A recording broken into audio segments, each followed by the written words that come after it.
Hello everyone, before we begin today's video, I need your help. We've noticed that the channel is losing traction, and subscribing is one of the best ways you can help us. It's quick, free, and allows us to continue bringing you great content. Your support means everything. Let's keep this channel growing collectively. Where are you watching from? Drop your city or country in the comments below. Thank you very much. Now, let's get back to the story. Hey! You Blackie! Go serve! The shout slices through the ballroom like glass snapping under pressure. This is a room built for old money to admire itself, chandeliers raining warm light, marble floors polished into mirrors, silk dresses drifting past like slow waves. Laughter hangs in the air, bright and rehearsed. The kind that says everyone here has already decided who matters. At the edge of that glittering circle stands a black woman in a pale blush gown, a phone to her ear, posture straight, shoulders quiet, face controlled. Avery Grant doesn't flinch. She keeps listening, eyes focused past the crowd as if she's tracking a different timeline than everyone else. Not the party's timeline. Not the Whitmore's. Her own.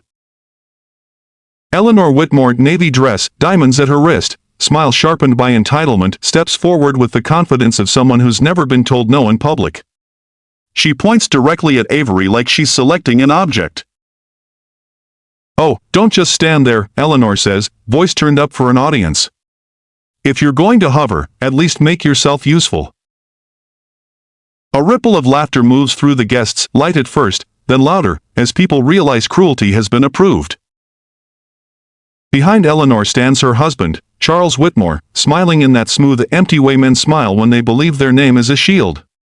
Next to him, Spencer Whitmore, 30-something, tuxedo perfect, grin even sharper, leans in like he's watching entertainment.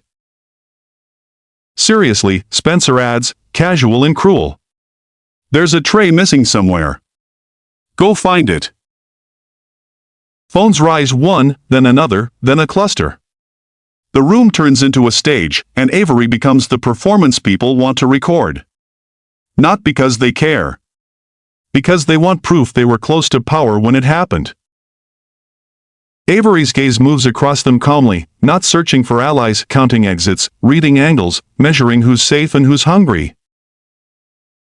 On the call, a voice speaks quickly, professional, urgent. Avery lowers her chin. "I'm listening," she says, quiet but firm. Eleanor's smile tightens.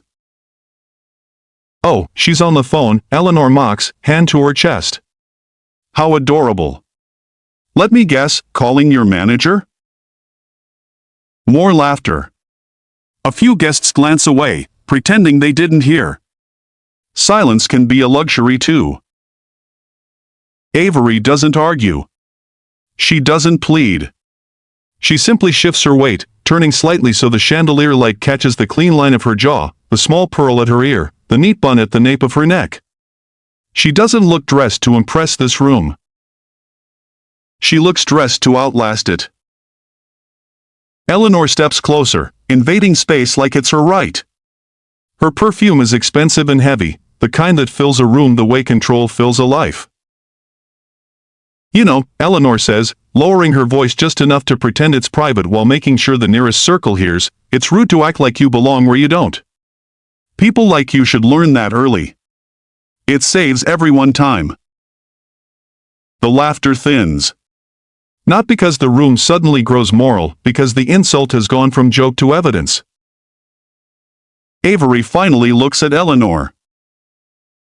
Not angry. Not scared. Just present, like a judge lifting her eyes from a file. Before we continue, where are you watching from? Drop your city or country in the comments below. And if you believe in dignity and justice, hit like and subscribe. These stories spark change. And we're glad you're here. Now, back to Avery Grant.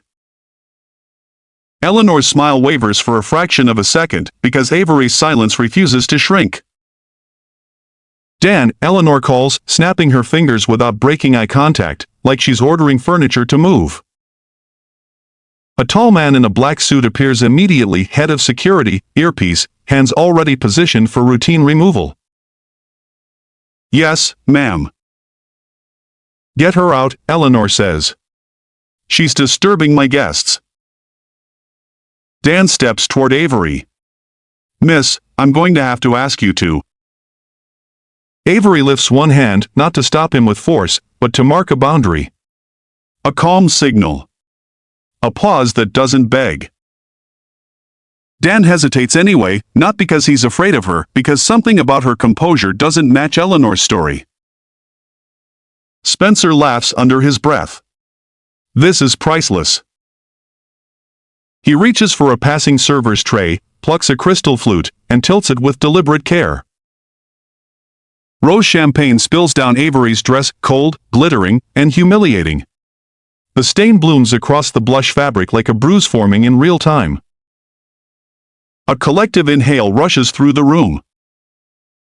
Someone gasps. Someone snickers. Someone whispers, "Did he just?" Eleanor laughs loudest, triumphant, feeding on the moment like it's dessert. "Oh no," she says, smiling wide. "What a shame. Maybe you should wear something more appropriate for work next time." Avery looks down at the spill. For a breath, the room waits for the reaction they paid for: anger, tears, a scene. Instead, Avery calmly takes a white napkin from the nearest table. She dabs once. Twice. Precise. Controlled. Like she's blotting ink from a contract before signing. Then she lifts the phone back to her ear. Her voice doesn't shake. "I understand," she says. Eleanor leans closer, enjoying herself. "Who are you talking to, sweetheart? Your rideshare?" Avery's eyes rise, steady, level. She wasn't calling for help. She was calling the event command line, the chain above the guest list, above Eleanor's ego. The number Marissa guarded like a secret. The number that belonged to the hotel's general manager, Naomi Reyes, the one person in the building whose authority didn't care about the Whitmore last name. Avery speaks softly into the phone, not performing for anyone. "Put a hold on it," she says. "Right now. And make sure security understands the directive is coming from you." She lowers the phone slightly, still not moving, still not giving them the satisfaction of chaos. Dan's earpiece crackles seconds later, not magically, but with the clipped urgency of a command routed through the hotel's operations channel. "Dan. Stand down. Do not touch her. This directive comes from Event Command. Repeat, do not touch her." Dan freezes. His jaw tightens. His eyes flick toward Eleanor, then away, like he's just been reminded who actually signs the contracts that pay his staff. Eleanor blinks, confused. "Excuse me?" Dan takes a half step back, voice careful. "Ma'am. I can't." "Can't?" Eleanor repeats, offended by the word itself. Behind Avery, the main doors open. A new sound enters the room: measured footsteps, purposeful, not drunk on the party. Marissa Cole, the gala host, turns so fast she nearly tangles her headset wire. Her face drains as recognition hits her, the people she's been emailing for months, the names she's been whispering like prayers, finally here, finally real. Avery exhales slowly. Not relief. Timing. And in the chandelier light, Eleanor Whitmore's laughter finally fails to land. It falters, just slightly, because something in the room has changed. Not the lighting. Not the music. The power. The group coming in doesn't move like party guests. They don't drift. They don't mingle. They cut a straight line through the ballroom like a blade through silk, 5 people in tailored suits, calm faces, eyes scanning the room with professional discipline. At their center is Jordan Pike, Avery's general counsel, 39, sharp jaw, no wasted gestures. He doesn't look impressed by chandeliers. He looks like he's seen more dangerous rooms than this and walked out with contracts instead of bruises. Behind him, a woman holds a sleek portfolio case. Another man carries a tablet, already open. A third wears a discreet pin, a firm logo, understated, expensive in the way that means it doesn't need to shout. Marissa steps forward instinctively, relief and terror colliding in her expression. Mr. Pike. Eleanor's head snaps toward her. Who are these people? Marissa's mouth opens, but no sound comes out. Her throat is too tight. Spencer laughs again, but it's weaker now, less sure. Are we supposed to be impressed? This is a private event. Jordan stops 3 feet from Avery and inclines his head slightly. Ms. Grant. That's all. 2 words, formal, clean, and the room tilts. A few guests murmur. Someone lowers their phone completely. Someone else raises theirs higher, suddenly aware they might be filming the wrong villain. Avery nods, not performing, not basking. Jordan. Dan, the head of security, shifts his stance. Not aggressive anymore. Protective of procedure, of liability, of the hotel's reputation. He now stands between the mess and the building like a man trying to keep a fire from touching the curtains. Eleanor forces her smile back into place. I'm sorry, she says, voice dripping with false warmth. Who are you people exactly? Jordan doesn't look at Eleanor first. He looks at Avery for confirmation. Avery gives him a small nod. Jordan turns. We're here for the signing. Charles Whitmore straightens. The signing is in the VIP lounge. Not here. Jordan's eyes flick briefly to Charles, polite, unreadable. Then I suggest we proceed. Marissa blinks like she's been slapped awake. Yes. Yes, of course. This way. The crowd parts, not out of respect, out of instinct. People step back from what they don't understand. They make room for what they can't control. Avery starts walking. Jordan and the others move with her. It's quiet, but it feels like a procession. Eleanor steps forward, quickening her pace to cut them off. Hold on, she says, suddenly sweet.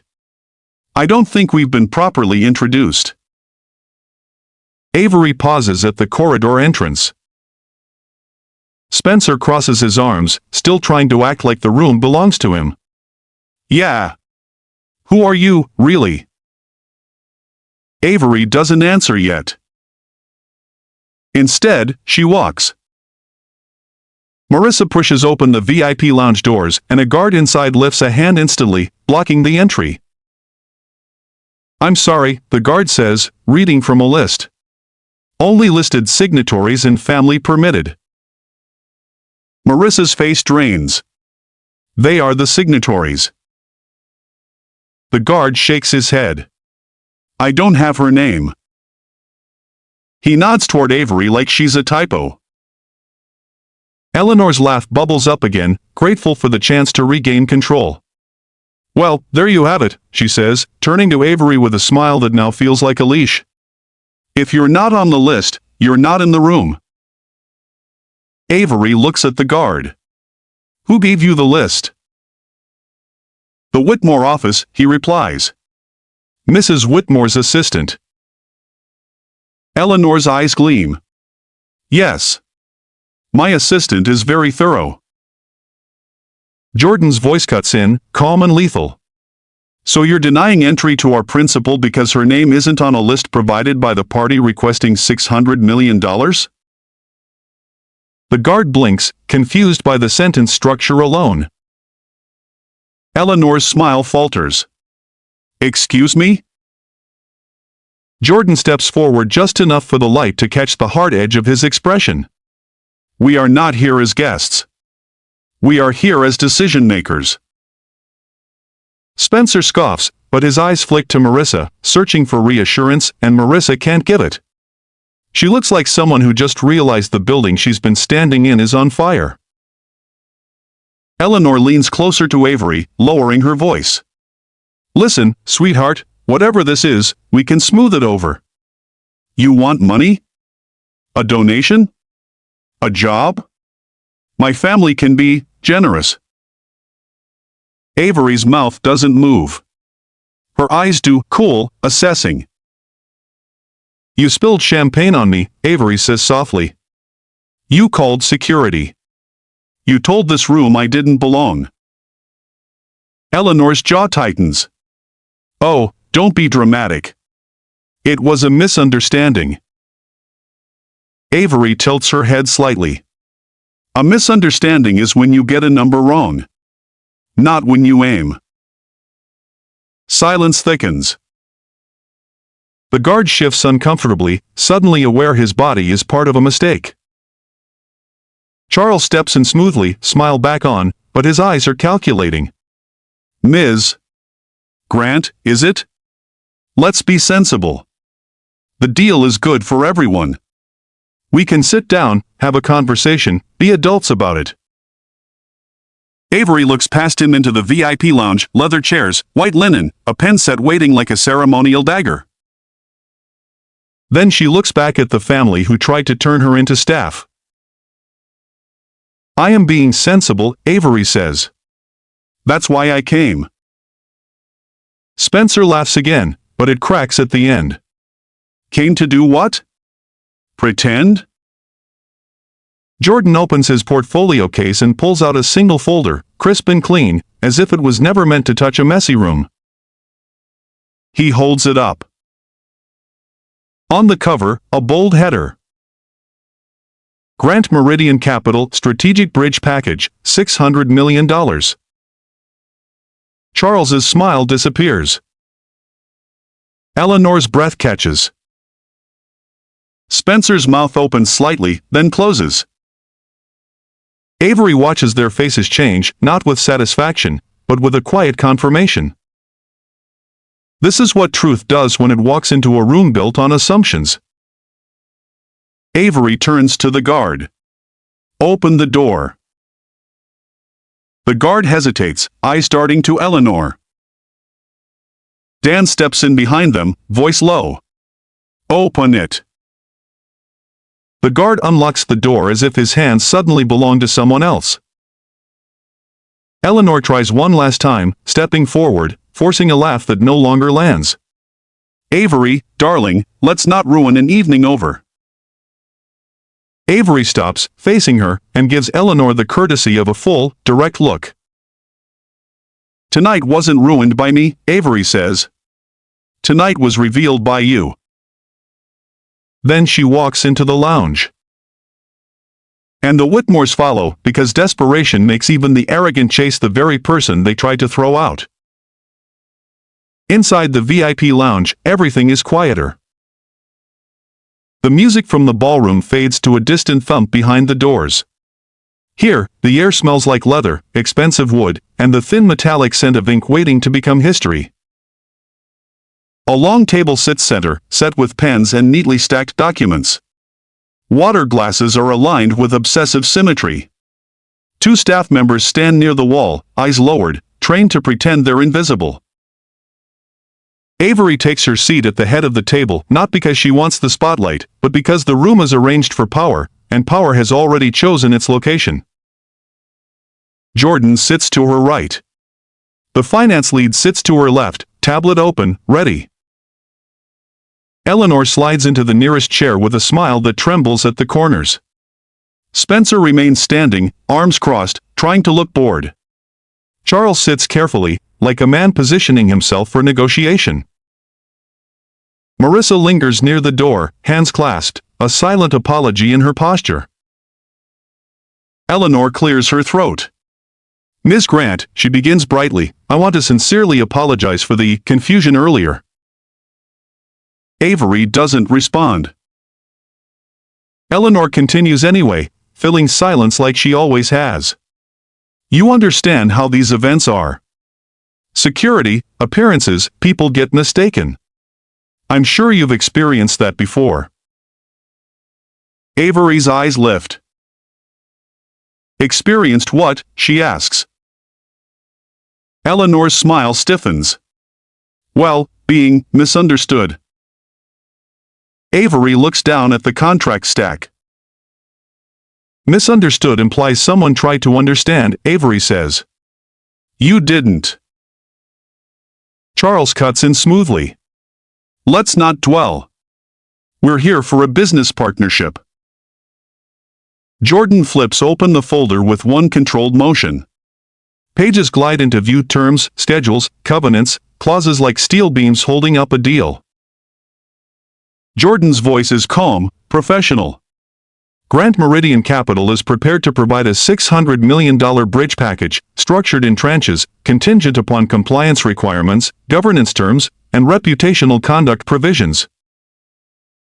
Spencer scoffs. Reputational provisions? We're the Whitmores. Jordan's eyes flick briefly to Spencer. Precisely why they exist. Eleanor laughs too loudly, trying to soften the sting. We're not criminals, Mr. Pike.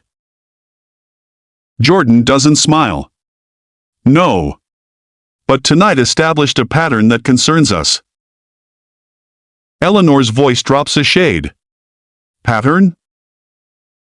Avery's fingertips rest on the paper like she's steadying something heavier than ink. You believed I was staff because it suited you, Avery says. You pointed at me. You ordered me. You called security. Your son poured a drink on me and you laughed.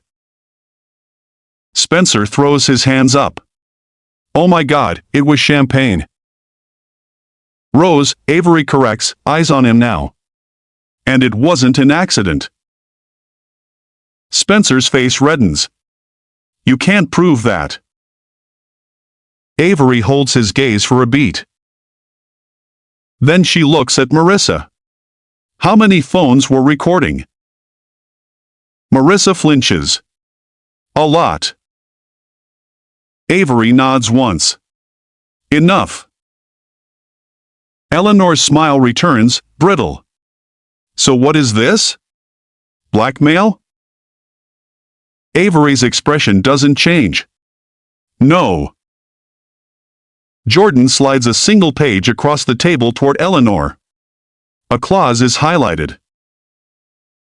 Standard Conduct Covenant, Jordan says. We do not partner with organizations whose leadership demonstrates discriminatory behavior, harassment, or abuse, especially in a public setting tied to the deal. Charles leans forward. This is ridiculous. You're going to walk away from an incredible return because of an incident at a party? Avery's voice remains level. You're asking for a lifeline, Charles. Not offering a gift. Eleanor's lips tighten. Our brand. Avery interrupts, quiet but clean. Your brand is leveraged. That word lands like a slap because it's factual. Charles's eyes flash. Watch your tone. Avery's gaze stays steady. Watch your position. Silence. The kind that makes everyone aware of their pulse. Eleanor's voice softens into pleading disguised as charm. Let's be adults. You're clearly a successful woman. You don't need to make a point. Take the deal. Take the win. Let tonight be messy but forgotten. Avery looks at her stained dress again, just a glance, like touching a bruise without flinching. Forgotten by who? Avery asks. Eleanor's mouth tightens. Avery continues, voice controlled. Because you were willing to forget me the moment you thought I didn't matter. Spencer scoffs. You're overreacting. Avery turns to him slowly. You didn't spill a drink. You spilled your entitlement. Spencer's face hardens. My father will. Avery raises one hand. Small motion. Huge impact. No, she says, quietly. Jordan's eyes shift to Avery, awaiting instruction. The room is balanced on a thin edge now. Avery leans forward slightly, voice soft, absolute. Cancel the $600 million lifeline, she says. Eleanor's eyes widen.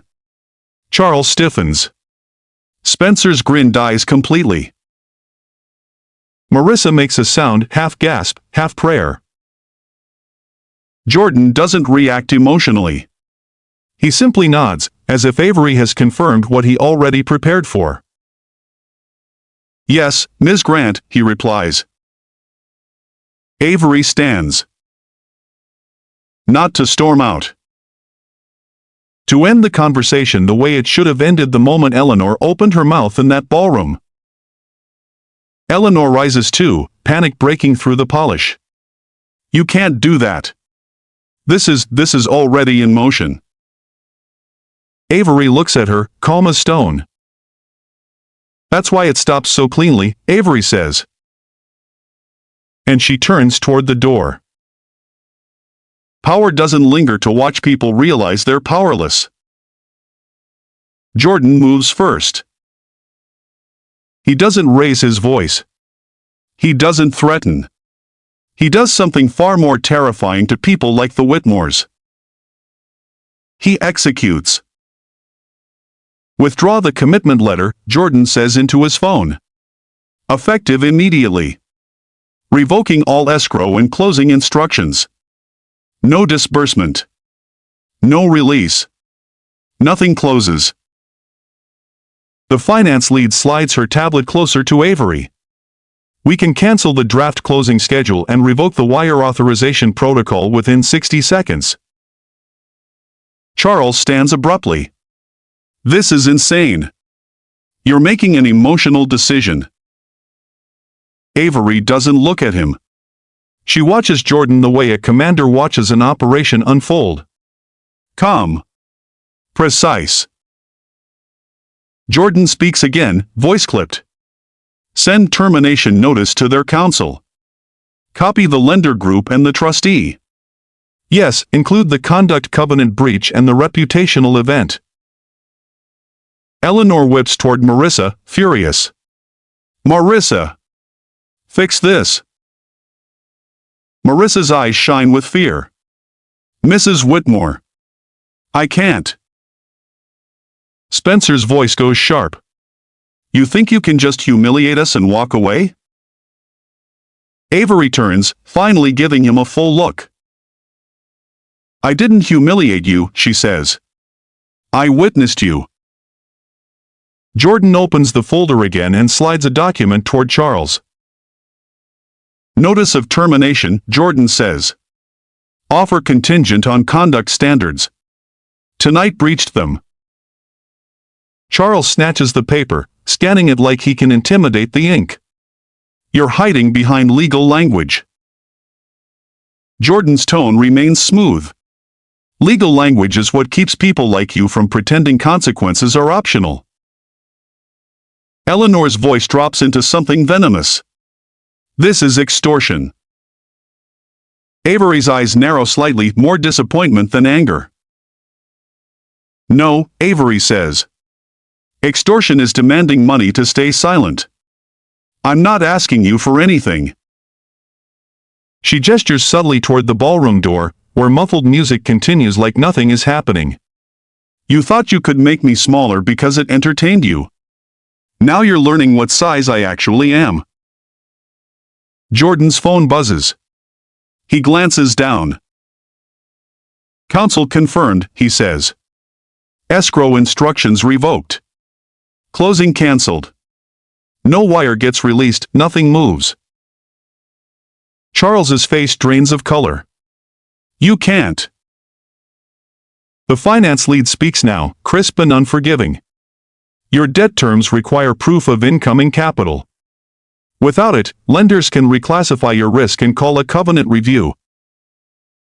Eleanor stares. Covenant review? The finance lead doesn't blink. It means the party ends when the numbers say it ends. Spencer laughs once, high, panicked. That's not real. Avery's voice is almost gentle. It's very real. Charles slams the papers onto the table. We will sue. Jordan doesn't blink. For enforcing a clause you agreed to? Please. Eleanor's hands clench around the back of a chair. This deal is bigger than you. Avery steps closer, just one pace, and the room tightens around her. This deal is exactly my size, Avery says. That's why you needed it. Eleanor's composure fractures. You're doing this because I embarrassed you. Avery's eyes harden, not with rage, but with truth. I'm doing this because you revealed who you are when you thought it was safe, she says. And I don't fund that. Jordan looks to Avery. Their board liaison is calling. They want to know what's happening. Avery nods once. Put it on speaker. Jordan taps the screen. A voice fills the room, tight, urgent, trying to sound composed. Mr. Pike? We're hearing the facility is being pulled. Is this a mistake? Avery keeps her gaze on the Whitmores as she speaks, clear and final. It's not a mistake, she says. It's a decision. A silence follows, heavy enough to crush diamonds. And beyond the lounge doors, the gala continues to sparkle, unaware that an empire is beginning to collapse in real time. Avery exits the VIP lounge and the ballroom swallows her again. Chandeliers still drip gold. The band still plays. The marble still reflects gowns like a mirror, refusing to show the rot beneath it.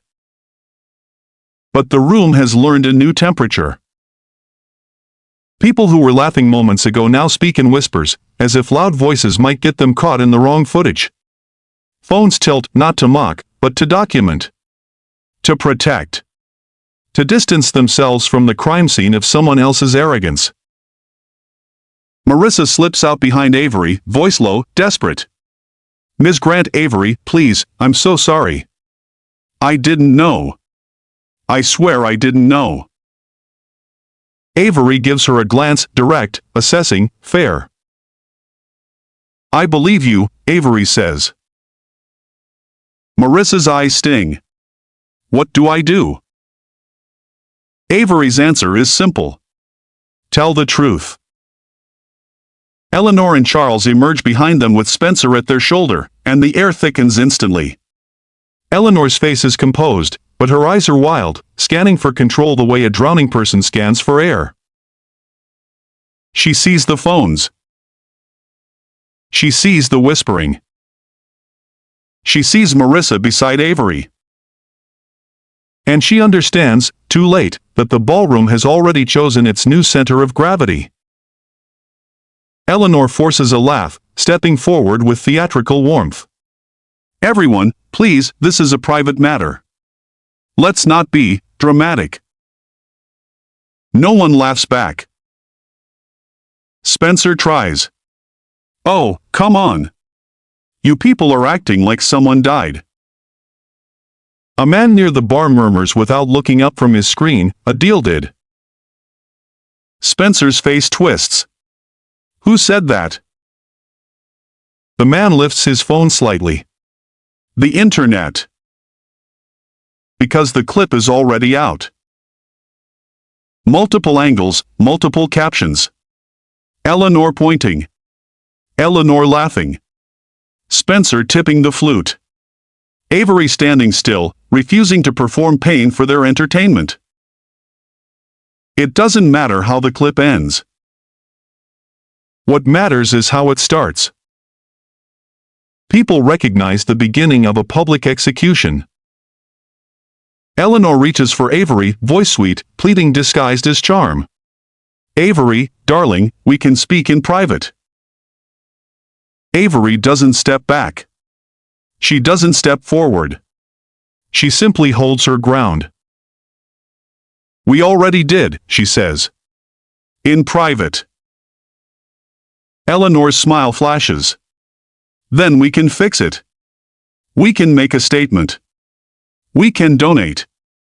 We can. Avery's eyes narrow just slightly. You want to buy the ending. Eleanor's face hardens. That's not. That is exactly what it is, Avery says, and the calm in her voice makes it worse for Eleanor because calm can't be framed as hysterical. Charles steps in, low and urgent. Ms. Grant, please. You're putting our company at risk. Avery looks at him the way she looked at the contract. Like a fact. Your company was at risk before you saw me tonight, she says. That's why you needed the $600 million. Charles flinches as if she slapped him with numbers. Spencer lunges forward a half step. You think you're some kind of hero? You're just. Jordan appears beside Avery, smooth and precise. Careful, he says. Not as a threat. As a warning about consequences already in motion. Marissa climbs the small stage near the band, grabs a microphone with shaking hands. Ladies and gentlemen, she says, voice trembling but clear, I need everyone's attention. Eleanor whips toward her, furious. Marissa, don't you dare. Marissa takes a breath, and for the first time all night, she chooses the right thing instead of the easy thing. There was an incident, Marissa says. And it was wrong. A collective inhale. Marissa continues, eyes glistening. Ms. Avery Grant is a guest in this room, and she deserved respect. What happened to her, what was said to her, does not represent the values we should stand for. The crowd shifts. Some faces harden with discomfort. Some soften with shame. And some calculate, already rearranging their alliances in their minds. Eleanor's face goes white-hot with rage, but rage can't delete footage. Avery doesn't look triumphant. She looks tired. Not from the insult. From how predictable it was. She turns and walks toward the exit. Jordan follows. Marissa steps down, trailing behind like someone who just jumped off a cliff and is waiting to learn if she can fly. Behind Avery, the Whitmores remain standing beneath the chandelier that used to crown them. And one by one, the guests begin to drift away from them, as if arrogance has finally become contagious. Outside the ballroom, the night air is colder, cleaner, no perfume, no velvet laughter, no chandeliers trying to convince anyone they're safe. Avery stands beneath the hotel awning, city lights reflecting off the glass doors behind her like a second world. Marissa lingers nearby, hands clasped, eyes red. Jordan is already on his phone, speaking in short, controlled bursts, legal language delivered like a metronome. Avery's phone buzzes. PR requests. Lender inquiries. Media pings. More shares. More edits. More strangers watching a clip and recognizing a feeling they've swallowed their whole lives. Marissa swallows. Are you going to destroy them? Avery looks at her, and the answer isn't softness. It's something sharper. I'm going to stop funding them, Avery says. That's different. Marissa's breath catches. But, the $600 million. That money was supposed to keep a broken system alive, Avery finishes. So it can keep breaking people. Jordan ends a call and steps closer. Board representatives from Whitmore Holdings are requesting an emergency meeting. Not with Eleanor. With you. Avery nods once. Good. Marissa frowns, confused. You're still talking to them? Avery's gaze lifts toward the skyline, where towers shine like silent witnesses. I'm talking to the part of them that wants to survive, she says. Not the part that wants to dominate. Minutes later, they're in a smaller conference room, not the VIP lounge, not the ballroom, just bright lights, clean walls, no theater. 3 board members sit across from Avery.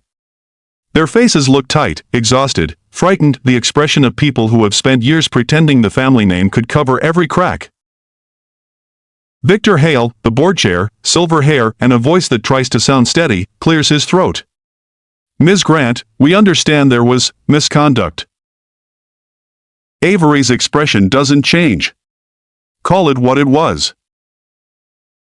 Victor's eyes drop. Discriminatory behavior. Public harassment. Dr. Renee Lawson, early 50s, posture rigid with resolve, adds, we're prepared to take action. Immediate action. Jordan slides a document across the table. You'll need to, he says. And quickly. Victor's hands tremble as he touches the paper. We need the bridge package. Without it. Avery leans forward slightly. Without it, lenders reclassify risk, she says, finishing the sentence he can't bear to say out loud. Covenants get reviewed. Your empire starts bleeding in places you can't dress up with gala photos. Renee's eyes glisten. So what do you want? Avery looks at the faint stain on her dress, not with shame, but with memory. Then she answers with something that isn't revenge. It's design. I want the money to go somewhere else, Avery says. The room stills. Somewhere else? Victor repeats.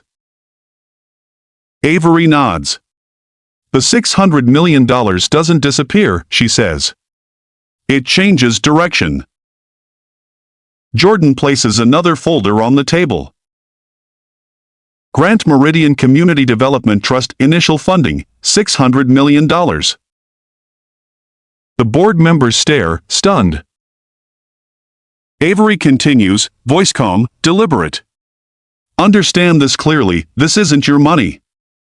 It never touches Whitmore accounts. It doesn't patch your family's image or your balance sheet. It goes into an independent trust governed by third-party oversight, audited annually, with enforcement teeth. Victor swallows. And Whitmore Holdings? Avery's eyes sharpen. Whitmore Holdings can participate as a contractor only under oversight, she says. Jobs, training pipelines, community development projects. But you do not control the fund. Your family does not touch the principal. Renee exhales slowly. You'd still fund something connected to us. I will fund people, Avery says. Not cruelty. Jordan taps the terms. Independent governance. External compliance. Mandatory anti-bias training.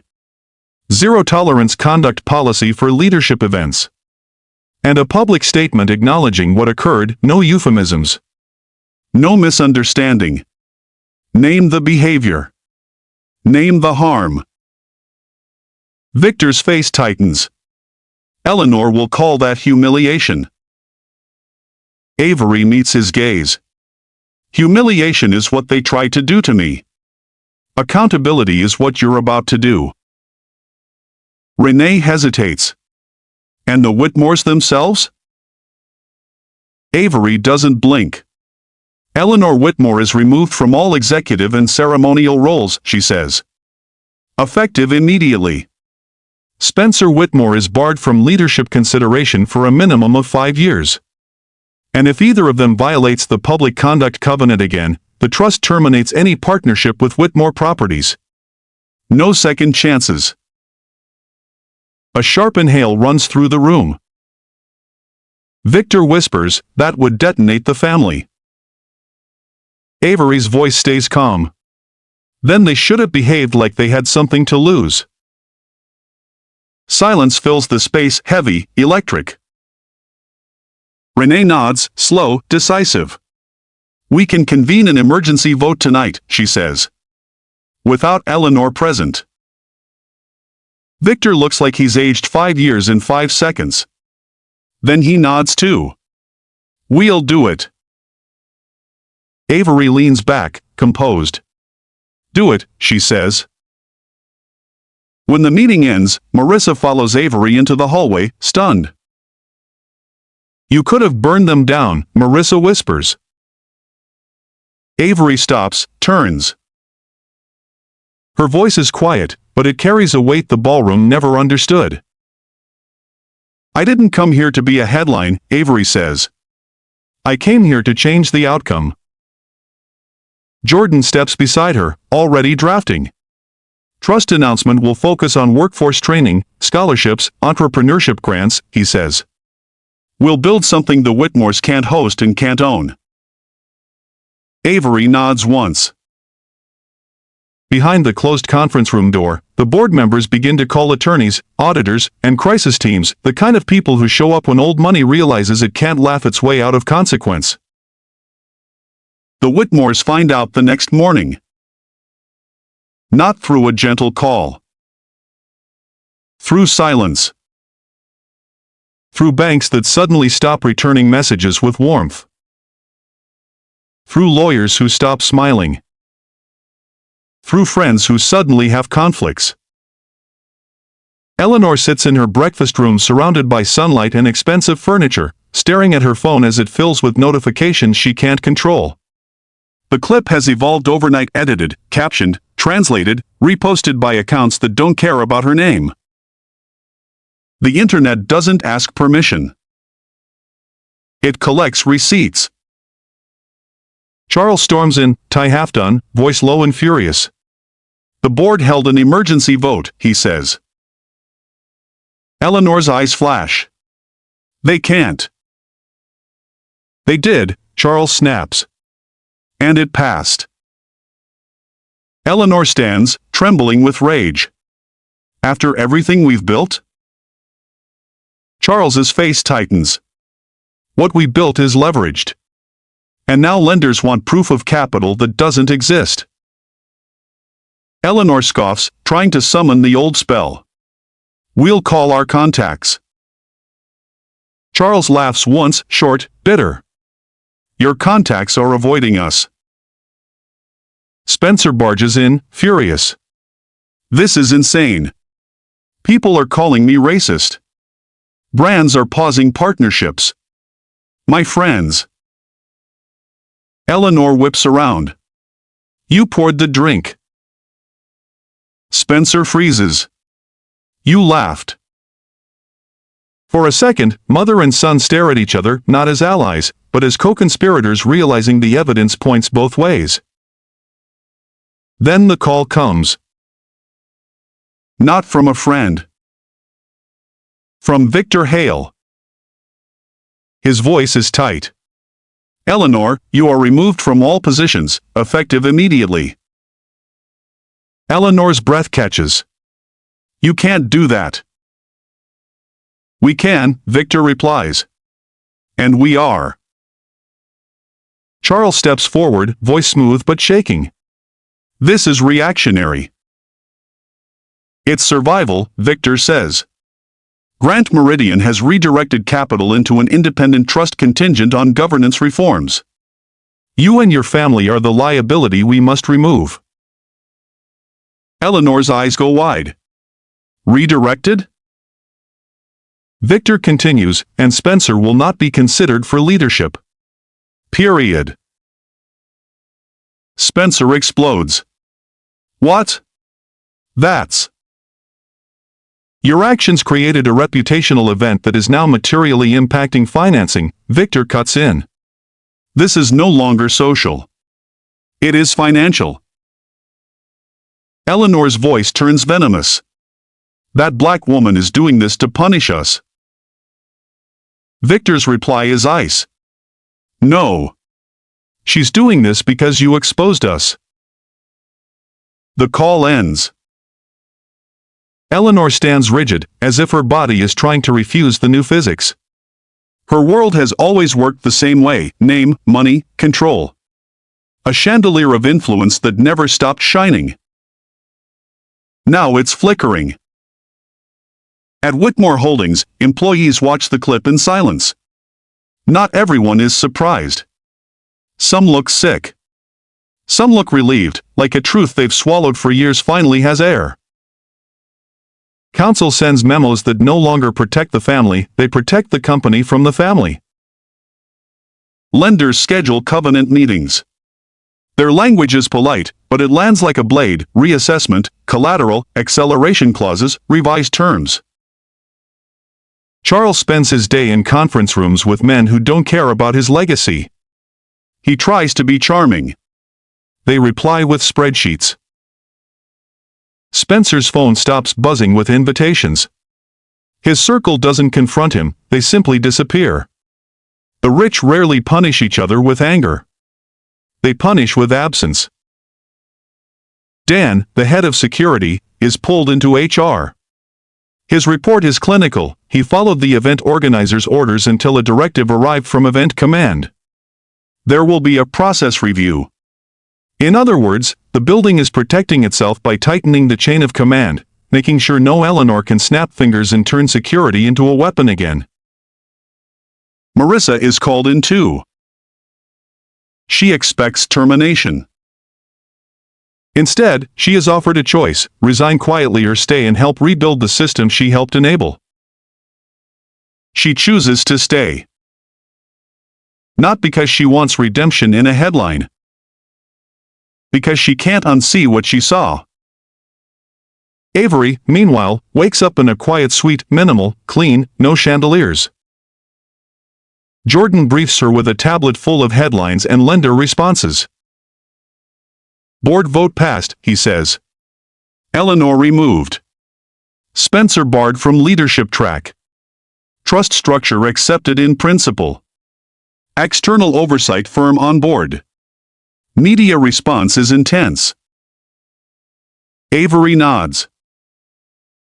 Any lawsuits, she asks. Jordan exhales. They threatened. But their counsel is advising restraint. Discovery would destroy them. Avery looks out the window at the city moving below like a living machine. Good, she says. Then they'll learn to be quiet and accountable at the same time. Jordan turns the tablet toward her. Whitmore Holdings issues a statement. Clear. Direct. No euphemisms. It names discriminatory conduct, public harm, governance reforms, independent oversight. It announces the trust partnership, clarifies that funds go to community workforce development and entrepreneurship, not to Whitmore accounts. Avery reads it without expression. When she finishes, she hands the tablet back. Draft our announcement, she says. Make it about the people who never get invited into those rooms. Jordan nods. Understood. Avery's voice stays steady. This isn't punishment, she says. It's redistribution. And somewhere across the city, under a chandelier that no longer feels like a crown, Eleanor Whitmore finally realizes something she was never taught. Power isn't a name. It's a contract with consequences. 3 months later, there's no ballroom. No rose. No velvet laughter. There's a ribbon stretched across the entrance of a renovated training center in a neighborhood that doesn't appear in luxury brochures. Fresh paint. New computers. Classrooms with bright lights and chairs that don't wobble. A hallway lined with framed photos of the first cohort, faces that look like they've spent years being overlooked and decided they're done waiting. Avery stands outside, wearing a simple blazer, hair pinned back, eyes calm. The stain from that night is gone, but the memory is not. It lives where it should, inside a structure that now exists because the insult did. Behind her is a sign. Grant Meridian Skills Plus Startup Lab, funded by the Community Development Trust. Inside, people move with purpose, adults in their 30s and 40s learning new trades, women building resumes, parents practicing interview answers in quiet corners. Nobody here cares about chandeliers.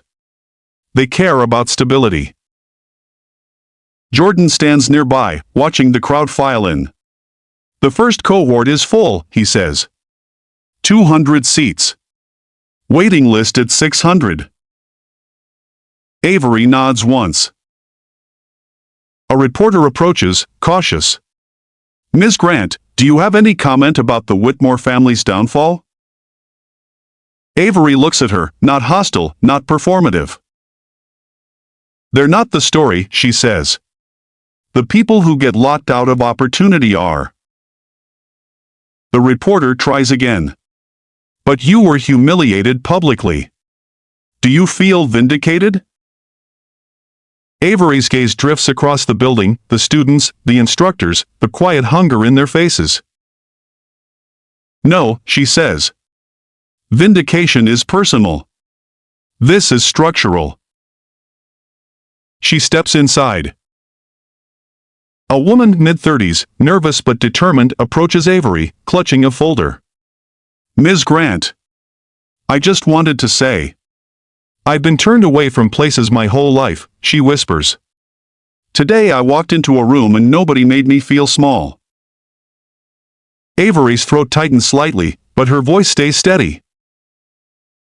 Good, she says. Because you're not small. Across town, the Whitmore estate is quieter now. The portraits still hang, but they feel like ghosts instead of trophies. Eleanor appears at fewer events. When she does, conversations pause, not because she's respected, but because people remember the clip and don't know what to say to a woman whose power used to be social and is now documented. Charles sits across from bankers who don't laugh at his jokes. He speaks the brutal language of numbers now. He hates it because numbers don't care about legacy.